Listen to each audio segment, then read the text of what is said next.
আসসালামু আলাইকুম রহমতুল্লাহ। কোয়েল পাখির খামার করা এতটা সহজ না। যে ভুলগুলোর কারণে প্রতিনিয়ত আমার খামারে অনেক পাখি নষ্ট হয়ে যাচ্ছে। প্রথম ভুলগুলো হচ্ছে পানির ম্যানেজমেন্ট এবং তাপমাত্রা এবং লিটার ব্যবস্থাপনা।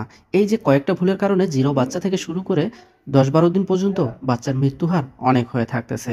এখন বলি কী কারণে পানির বিষয়টা আমি তুলে ধরলাম।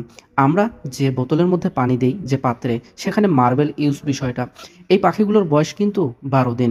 তো আমি চিন্তা করলাম মার্বেলগুলো তুলে দেই। তো মার্বেল তুলে দেওয়ার পরে দেখি ২ টা পাখি পানিতে পড়ে মারা গেছে। আবারও তখন মার্বেল দিতে বাধ্য হলাম। এই যে প্রতিনিয়ত একটা ভুলের মধ্যে থাকি, লিটারগুলো গ্যাস হয়ে যায়। যেহেতু অল্প জায়গায় বেশি পাখি থাকে, লিটারটা প্রতিদিন নাড়াচাড়া করতে হয়। কিন্তু যাদেরকে দায়িত্ব দিয়েছি, তারা সেই দায়িত্বটা সঠিকভাবে পালন করেনি। এর জন্য আরও ২, ৪টা ৫টা করে পাখি মারা যাচ্ছে লিটার গ্যাসের কারণে। এবং জিরো বাচ্চার দিকে আসি। জিরো বাচ্চার ব্রুডিং ব্যবস্থাপনায় মার্বেল অল্প দেওয়াতে এই পাখিগুলো হয় কি? ভিজে যায়। ভিজে যায় যে তাদের অ্যামোনিয়া তৈরি হয়। সরি, যেটাকে আমরা বলে থাকি হচ্ছে নিউমোনিয়া। তো এই নিউমোনিয়া হয়, গা ভিজে যায়, আবার এই যে দেখুন গা ভিজে গেছে। তো অল্প মার্বেল দেওয়া যাবে না। ছোট পাখির ক্ষেত্রে বেশি পরিমাণে মার্বেল দিতে হবে এবং তাপমাত্রাটা সঠিক রাখা লাগবে। তো এই জিনিসগুলা প্রতিনিয়ত ভুল হওয়ার কারণে এই ধরনের মৃত্যুহার প্রতিনিয়ত হচ্ছে। যখন মার্বেলের পরিমাণ কম থাকে, তখন পাখিগুলো ওইখানে ইচ্ছামতো যায়, গা ভেজায় এবং গা ভেজানোর কারণে মৃত্যু ঘটে যায়। তো এই জিনিসগুলো আসলে প্রতিনিয়ত খামারে ঘটেই থাকে। একটু অসাবধানতার কারণে এই সমস্যার সম্মুখীন আমরা প্রতিনিয়ত হচ্ছি। যা ডেইলি ১৫-২০টা ৩০টা করে বাচ্চা মারা যাচ্ছে। তো এই সমস্যা থেকে প্রতিহত বা প্রতিরোধ কিভাবে করব? লিটার ব্যবস্থাপনা, যেগুলো লিটার আছে প্রতিদিন নাড়াচাড়া করে দিব, ওলটপালট করে দিব, জীবাণুনাশক স্প্রে করব এবং পানির পাত্রে অবশ্যই পর্যাপ্ত পরিমাণে মার্বেল দিব, যাতে তাদের গা না ভিজে যায়, আবার যাতে তারা সুন্দরভাবে পানি খেতে পারে।